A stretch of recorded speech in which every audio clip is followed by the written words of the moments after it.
I'm Natalie Bennett, leader of the Green Party of England and Wales. I was here in Manchester primarily for the big march yesterday, the anti-austerity march. I'm looking forward to speaking at an event against TTIP shortly. Then I'll be speaking at the People's Post event with the CWU this evening.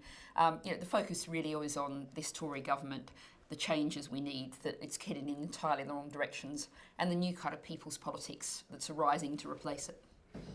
I think the march yesterday was a brilliant experience. I mean, my estimate's 80,000 people, I think is a reasonable figure to put on it. Lots of them were people who were marching for the first time. I spoke to lots of people who said, this is my first march, but I'm definitely coming back. I feel energised and enthused. And many political veterans were getting the same kind of feeling from it. The atmosphere was very friendly, very lively, and it was just a great experience of people coming together and uniting and saying, we're not going to take the way things are anymore.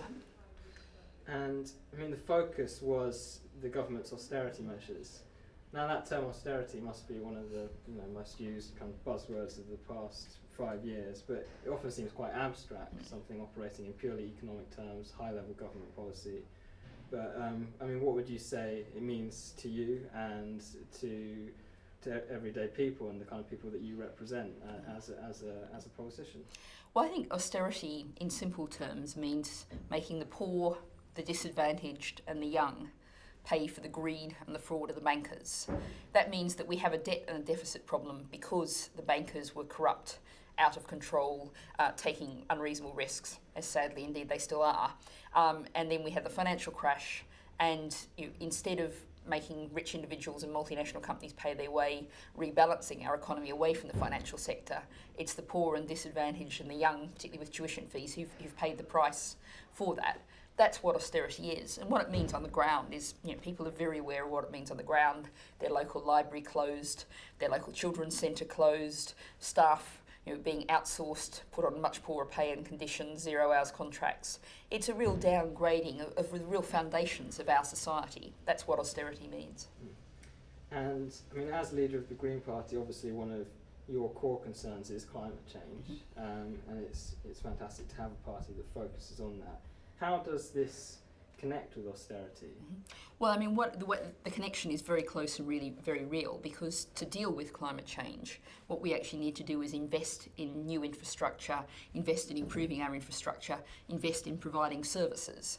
And austerity is heading in the absolute opposite direction, as this government has been very much heading in the opposite direction in terms of energy policy around things like solar feed-in tariffs, its treatment of wind farms, etc. So, what we should be doing is investing in warm, comfortable, affordable to heat homes for everybody. Housing is part of the national infrastructure. We've got a fuel poverty problem, not because our energy is particularly expensive, but because the quality of our housing stock is really poor.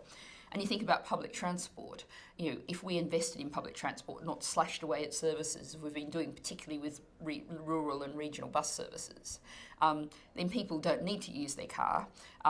They then start to clean up the air. We've got a huge problem with air pollution, which has been a lot of focus on recently. Our streets of our towns and villages are much nicer, the cities are much nicer, people can walk and cycle more. So the thing about all of these investments to tackle climate change is they also tackle lots of the other social problems we've got as well. Because it really is worth saying, we've got a society that simply isn't working very well at the moment.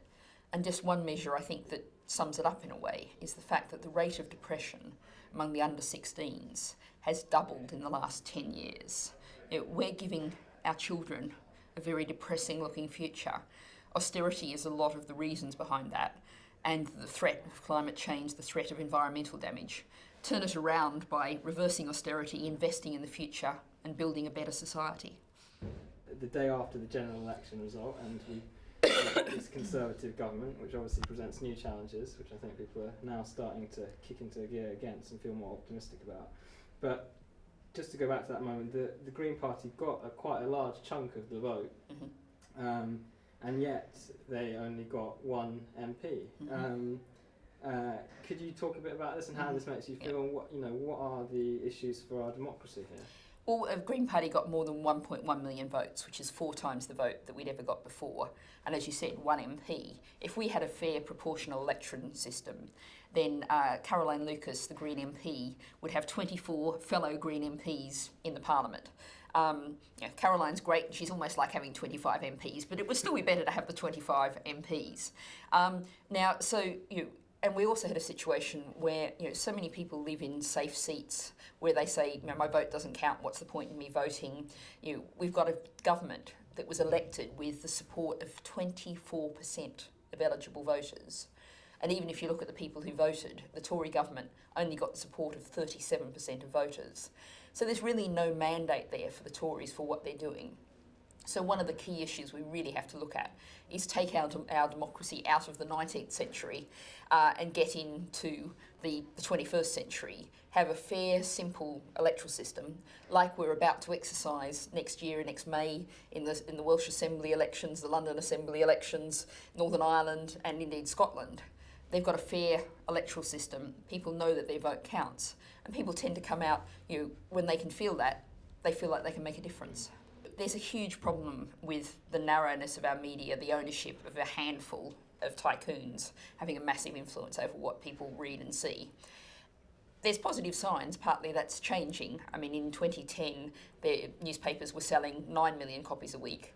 They're now selling 6 million copies a week. So they've lost a third of their circulation over those 5 years. So there is decline. What I'd like to see is the recommendations of the Media Reform Coalition implemented. We can do what you're doing, what people up and down the country with their mobile phones and with their smartphones and with their other technology. People becoming their own journalists, becoming their own media. And it's tremendously exciting because it's a really critical democratisation of our society when we've democratised the media. And anyone with a mobile phone, with a little video camera, can actually record a really crucial bit of footage, stick it on YouTube or whatever, and it's out there, it's visible, and it can go out around the world and change politics, change history.